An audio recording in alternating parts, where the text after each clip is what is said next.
2. The 2,000-year-old secret to commanding respect without saying a word. Stoic philosophy. Have you ever wondered why some people command respect effortlessly, while others struggle to be taken seriously? Think about it. That colleague who walks into a room and immediately captures everyone's attention. That friend who never gets interrupted in conversations. That leader who maintains authority without raising their voice. What's their secret? Here's the truth. Commanding respect isn't about being the loudest, the most aggressive, or even the most accomplished. I've spent years studying both modern psychology and ancient Stoic philosophy, and I've discovered something fascinating. Most people get it completely wrong. They think respect comes from power, status, or achievement, but they're missing the fundamental principle that truly makes people respect you. You see, every day I hear stories from people feeling undervalued, interrupted, or dismissed. Maybe you've been there too, trying your best to prove your worth, only to feel invisible. The frustrating part? You're probably more capable than those who overshadow you. But here's what's exciting. There's a solution that's been hiding in plain sight for over 2,000 years. Today, I'm going to share with you the exact principles and techniques that will make people respect you immediately, not through force or manipulation, but through genuine, lasting authority. These aren't just theories. These are proven strategies that combine ancient Stoic wisdom with modern psychological research. By the end of this video, you'll know how to command attention without saying a word. The psychological triggers that instantly earn respect. Why traditional advice about gaining respect often backfires. The secret technique that turns critics into admirers. If you've ever felt overlooked or undervalued, drop a 7 in the comments below. Let's see how many of us are ready to transform how others perceive us. Stay tuned, because what I'm about to share might just change how people treat you forever. Part 1. Understanding the psychology of respect. Have you ever noticed how some people seem to demand respect, yet never truly receive it, while others effortlessly command it without saying a word? The difference lies deeper than you might think. Marcus Aurelius once wrote, "The best revenge is not to be like your enemy." This profound insight reveals something crucial about respect. It's not about domination, but about elevation. Let me share a story that changed my understanding forever. I once worked with a CEO named James. He was brilliant, accomplished, and held the highest position in the company. Yet, despite his achievements, he constantly felt he had to remind everyone of his authority. He'd interrupt meetings, raise his voice, and assert his position at every opportunity. Contrast this with Sarah, a junior manager on his team. She spoke quietly, but purposefully. When she disagreed, she did so with thoughtful questions rather than forceful statements. People naturally leaned in when she spoke. Here's what's fascinating. Psychological research shows that when we desperately seek respect, we actually push it further away. The ancient Stoics understood this paradox perfectly. Epictetus taught us, "It's not what happens to you, but how you react to it that matters." This isn't just philosophical wisdom, it's backed by modern behavioral science. You see, respect operates on two fundamental psychological principles. First, it's earned through consistency, not intensity. When you try to force respect, you're actually signaling insecurity. Your brain knows this, and so does everyone else's. It's hardwired into our social cognition. Second, and this is crucial, respect flows naturally toward those who maintain their dignity regardless of external circumstances. Think about the last time someone tried to diminish you publicly. What was your immediate reaction? Did you feel that surge of defensive energy?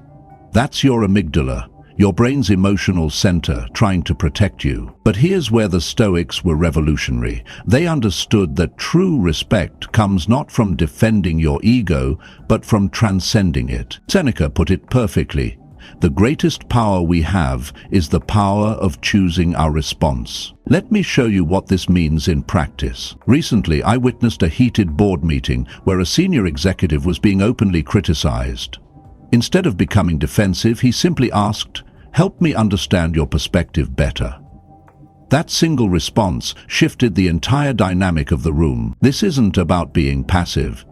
It's about being purposeful. Modern psychology confirms what the Stoics knew: respect is attracted to self-possession, not self-promotion. Here's the practical application. When someone challenges you, don't react immediately.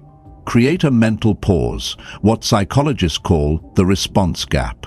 In that space, you'll find your power. Remember, respect isn't about making others feel small to make yourself feel big. It's about maintaining your stature regardless of how others behave. Think of it like this: every time someone tries to provoke you, they're actually offering you an opportunity to demonstrate your true worth. Ask yourself, in your last challenging interaction, what would have changed if you had responded from a place of self-possession rather than self-protection? As we transition into the next section about internal mastery, remember this crucial truth: the psychology of respect isn't about controlling others' perceptions, it's about mastering your own responses. This understanding becomes your foundation. It's not just theory, it's a practical tool you'll use in every interaction. Because here's what most people never realize: the moment you stop chasing respect and start embodying it, you've already won half the battle. Consider this. Have you ever noticed how your most respected mentors never seem concerned about their status? That's not coincidence, it's causation. Let this sink in for a moment. As we move forward, keep this principle in mind. True respect isn't demanded or pursued, it's attracted and earned through understanding its deeper psychology. If you've ever found yourself fighting for respect rather than naturally receiving it, type respect in the comments. Let's acknowledge this shared experience as we learn to transform it. But before we dive into the practical techniques, let me share something that will fundamentally change how you approach every interaction from this moment forward. Part 2. The foundation. Internal mastery. Have you ever noticed how some people remain unshakable even when chaos surrounds them? How they maintain their composure when others would crumble? How their very presence commands respect without them saying a word? Marcus Aurelius once wrote, "You have power over your mind, not outside events. Realize this and you will find strength." Let me share something personal that changed my perspective forever. I was leading a high-stakes presentation to our board of directors. As I began speaking, one of the board members interrupted, challenging every point I made.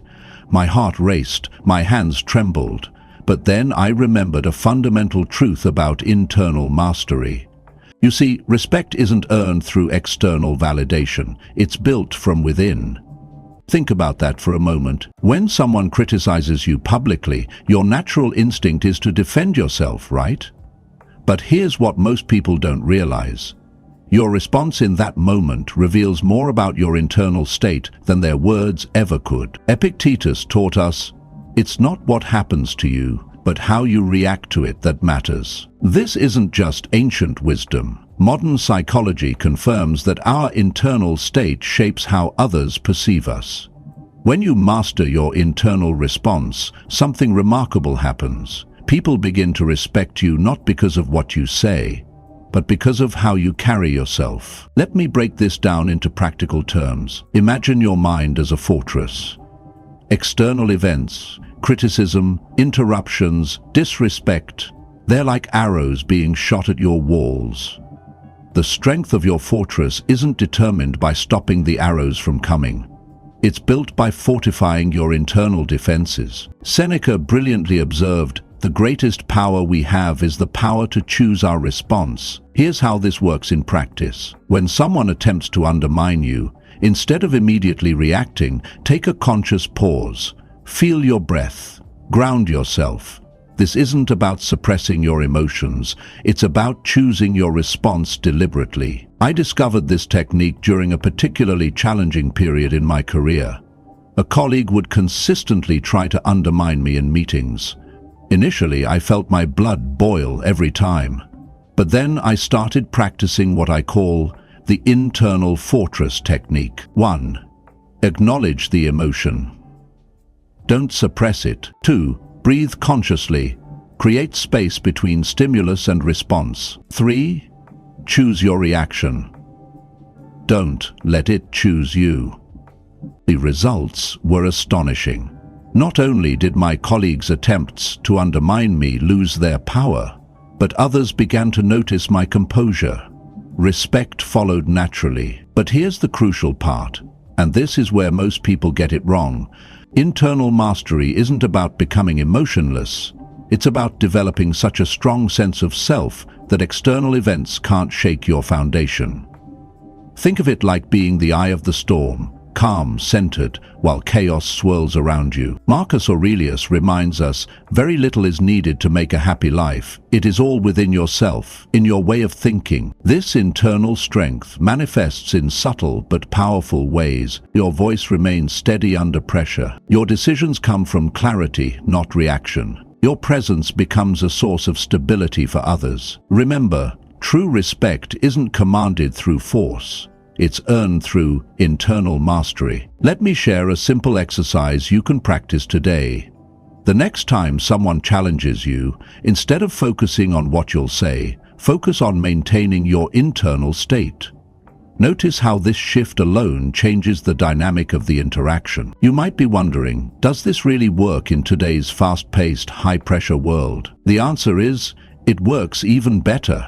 In a world where everyone is reacting, the person who maintains their internal composure stands out even more. As we move into our next section about projecting this inner strength, remember, your internal state is the foundation everything else builds upon. Master this, and external respect becomes not just possible, but inevitable. Before we continue, I'm curious, what's your biggest challenge in maintaining internal composure? Drop a comment below with calm if you've ever struggled with this. Let's build this community of strength together. Because remember, the person who masters their internal world becomes unstoppable in the external one. Part 3. The physical language of respect. Have you ever noticed how some people command respect before they even speak? Their mere presence seems to shift the energy in a room. This isn't magic. It's mastery of what I call the physical language of respect. As Marcus Aurelius wisely observed, the universe is change. Our life is what our thoughts make it. But here's what's fascinating. Our thoughts shape not just our inner world, but how we carry ourselves physically. Let me share a powerful story that changed my understanding forever. I was consulting for a major tech company in Manhattan when I met Sarah, a brilliant engineer who struggled to be taken seriously despite her expertise. In meetings, her voice would be overlooked, her ideas interrupted. She had the knowledge, but something was missing. What happened next reveals a truth about respect that most people never grasp. We started with her physical presence. You see, Epictetus taught us, it's not what happens to you, but how you respond that matters. But what many don't realize is that this response begins with your body language. Here's what we discovered. First, we focused on what I call grounded presence. When Sarah entered a room, instead of rushing to find a seat, she would pause briefly at the entrance. This small moment of stillness, backed by Stoic philosophy of mindful action, completely transformed how others perceived her. Think about it.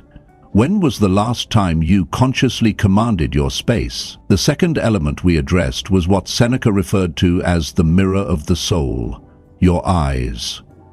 Sarah learned to maintain steady, confident eye contact, not in a challenging way, but with what I call compassionate authority.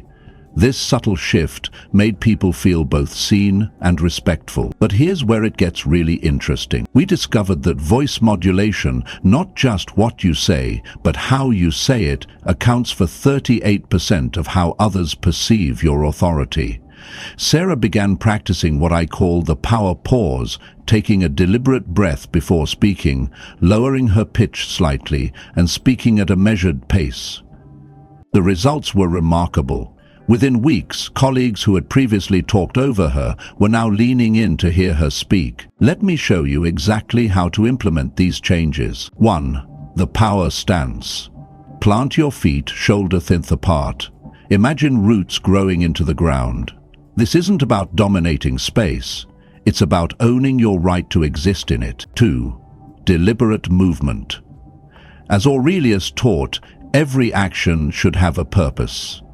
Move with intention. No fidgeting, no rushed movements. Think of yourself as moving through water, smooth, controlled, purposeful. 3. The resonant voice. Speak from your diaphragm, not your throat.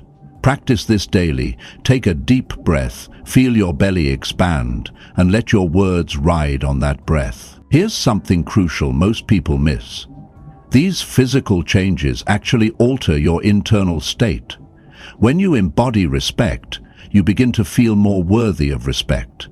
It's a powerful feedback loop that the Stoics understood centuries ago. I remember watching Sarah walk into a board meeting 3 months later. The transformation was stunning, not because she had become someone else, but because she had finally embodied who she truly was. But let me give you a warning.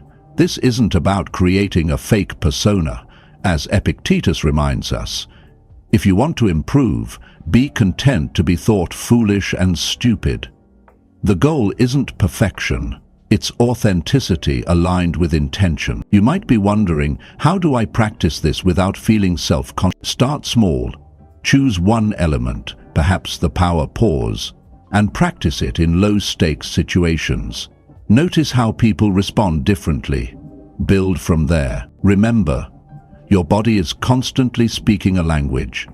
The question is, are you fluent in what it's saying? Now that we've mastered the physical language of respect, let's explore how to handle those challenging moments when someone tries to undermine your newfound presence. The key isn't just in knowing these techniques, it's in practicing them until they become natural. Your body doesn't lie, and people instinctively sense authenticity. If you're ready to transform your physical presence, leave a 9 in the comments below. Let's see who's committed to mastering the language of respect, because ultimately commanding respect isn't about power over others.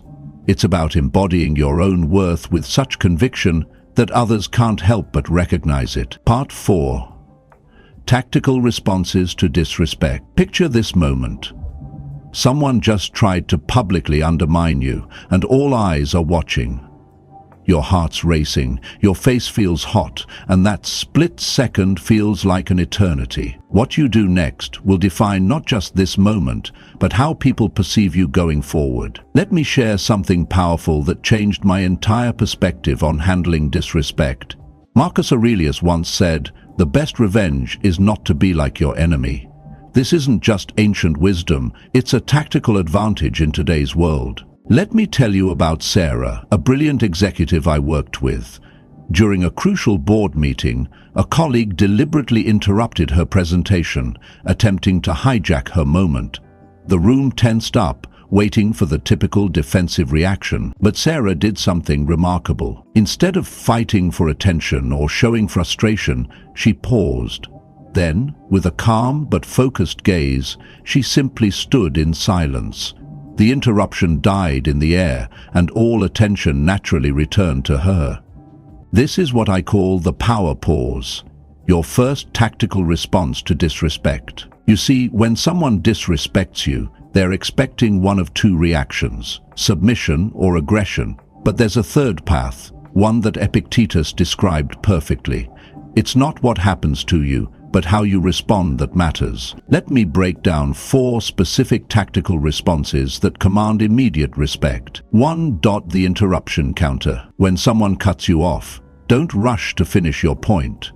Instead, maintain eye contact. Pause for 2 seconds, then calmly say, "I'd like to finish my thought." The key is your tone, neutral, not confrontational. I witnessed this technique transform a hostile workplace dynamic. A junior analyst used it when constantly interrupted by her manager. Within weeks, the interruption stopped completely. 2. The provocation deflector. Seneca taught us, "The greatest power we have is the power of choosing our response." When someone tries to provoke you with a cutting remark, use what I call the redirect and elevate technique. Here's how. Acknowledge their comment with a slight nod, then respond with something like, "That's an interesting perspective. What makes you see it that way?" This response does 2 things. It maintains your dignity while exposing the weakness in their attack. 3. the public humiliation shield. When someone attempts to embarrass you in front of others, remember this quote from Marcus Aurelius. Does what's happened keep you from acting with justice, generosity, self-control, sanity, prudence, honesty, humility, straightforwardness? Let me share a personal story. At a conference, a competitor tried to undermine my expertise with a sarcastic comment about my experience. Instead of defending myself, I smiled and said, "I'd love to hear more about your approach to this. Perhaps we could both learn something new." The audience's perception shifted instantly, from watching potential conflict to witnessing professional maturity. 4. The strategic silence. This might be the most powerful tool in your arsenal. When faced with disrespect, create a moment of purposeful silence. It's not about being passive, it's about being purposeful. Think of silence as a spotlight. It often reveals more about the person showing disrespect than any words could. But here's what's crucial to understand. These tactics aren't about winning arguments or proving points. They're about maintaining your dignity while demonstrating unshakable self-respect. Remember, as Epictetus said, it's not the events that disturb people, it's their judgments concerning them. The next time someone tries to disrespect you, ask yourself, what would my wisest self do in this moment? This single question can transform your reaction from instinctive to intentional. Let me be clear, this isn't about suppressing your feelings. It's about channeling them into responses that elevate you rather than diminish you. Think about a recent situation where you faced disrespect. How did you handle it? What could you have done differently? Before we move on to our next section about building lasting respect, let me leave you with this thought. True power isn't in controlling others' actions, but in mastering your own responses. Speaking of mastery, let's explore how to turn these tactical responses into a natural part of your presence, something that becomes as automatic as breathing. What moment of disrespect do you wish you had handled differently? Share your story below with "I choose respect" to join our discussion about transforming challenging moments into opportunities for growth. Remember, your response to disrespect doesn't just affect this moment. It shapes how people will treat you in every future interaction. Part 5.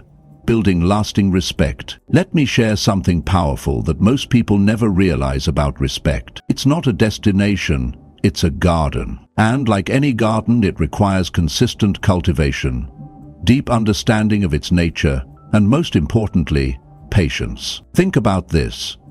How many times have you seen someone command instant respect only to lose it months later? Marcus Aurelius once wrote, "The best revenge is to be unlike him who performed the injury."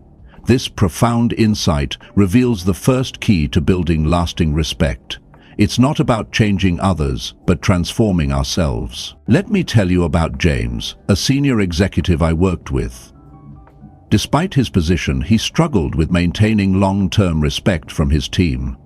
He had all the surface-level traits, the confidence, the authority, the achievements, yet something was missing. One day, during a crucial meeting, a junior employee challenged his decision.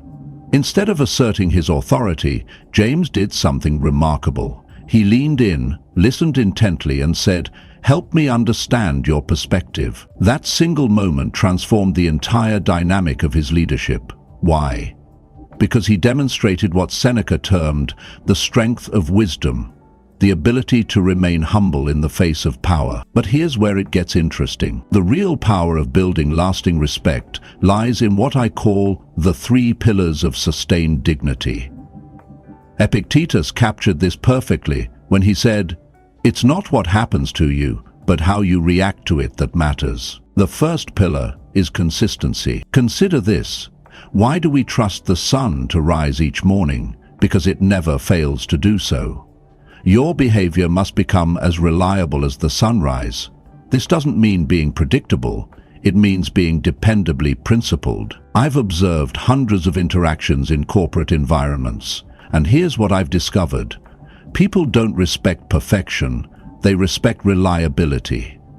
When you maintain your principles, especially under pressure, you create what psychologists call behavioral anchors, reference points that others use to gauge your character. The second pillar is authentic growth. This is where most people make a critical mistake.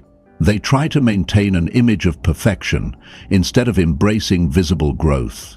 Let me share something personal. Early in my career, I made a significant error in a project. Instead of hiding it, I called a team meeting. "I made a mistake," I said, "and here's what I learned from it." The respect I gained from that moment lasted years, not because of the admission, but because of the growth it demonstrated. The third pillar, and perhaps the most powerful, is what I call respectful reciprocity. Seneca explained this beautifully. Wherever there is a human being, there is an opportunity for kindness. But here's the crucial part. This kindness must come from a place of strength, not weakness. Think about water for a moment. It's both gentle and powerful. It nurtures life, yet can carve through mountains. This is the essence of lasting respect, being both strong and nurturing. Here's a practical technique I call the mirror effect. When someone challenges your position, instead of defending or attacking, mirror their concern while maintaining your boundaries. I understand your perspective, and here's how we can address this together while staying aligned with our principles. But remember this crucial point. Building lasting respect isn't about following a script. It's about developing what Marcus Aurelius called an inner citadel, a core of unshakable self-worth that naturally radiates outward. Let me give you a concrete example. In high-pressure situations, take what I call a respect pause. 3 seconds of conscious breathing before responding. This isn't just about staying calm. It's about demonstrating that you value the interaction enough to give it your full, considered attention. The fascinating thing about lasting respect is that it operates like compound interest. Small, consistent actions accumulate over time, creating what psychologists call a respect reservoir, a buffer that protects your dignity even in challenging times. As we wrap up this section, ask yourself, which of these pillars needs the most strengthening in your life? Are you building respect that lasts, or are you just chasing temporary validation? Remember, true respect isn't about being the most powerful person in the room. It's about being the most centered. It's not about controlling others. It's about mastering yourself. The path to lasting respect begins with a single powerful choice. Will you focus on appearing respectable or on becoming worthy of respect? Let's move on to how you can implement these principles in your daily life. Starting tomorrow morning. Conclusion. The journey to commanding respect. As we reach the end of our journey today, remember this powerful truth from Marcus Aurelius. The universe is change. Our life is what our thoughts make it. You see, commanding respect isn't just about the techniques we've discussed. It's about the fundamental transformation that happens when you truly understand your own worth. Think about where you were when this video began. Perhaps you felt overlooked, undervalued, or unsure of how to command the respect you deserve. But now you have the tools, the understanding, and most importantly, the wisdom of centuries at your disposal. Remember, respect isn't just given or taken. It's cultivated through conscious choice and deliberate action.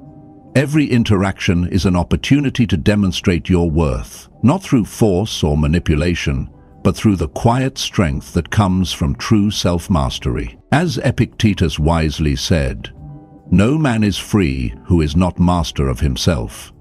Today, you've taken the first step toward that mastery. You've learned not just how to command respect, but how to embody it. The journey you're embarking on isn't just about changing how others see you, it's about transforming how you see yourself. And that transformation begins the moment you decide to apply these principles in your daily life. I want to thank you for investing this time in your personal growth. Your presence and attention mean more than you know. Together, we're building a community of individuals committed to living with dignity, purpose, and authentic strength. If these insights have resonated with you, if you feel ready to step into your power and command the respect you deserve, write "Dignity First" in the comments below. Let's create a ripple effect of positive change in our community. Don't forget to subscribe and hit that notification bell. We're just getting started.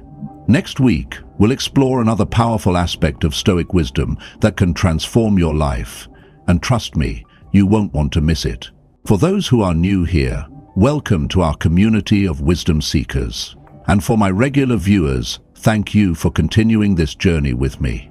Together, we're not just learning, we're growing, evolving, and becoming stronger every day. Remember, true respect starts with a choice, your choice. Make it today. Until next time, stay strong, stay wise, and most importantly, stay true to yourself. I'll see you in the next video.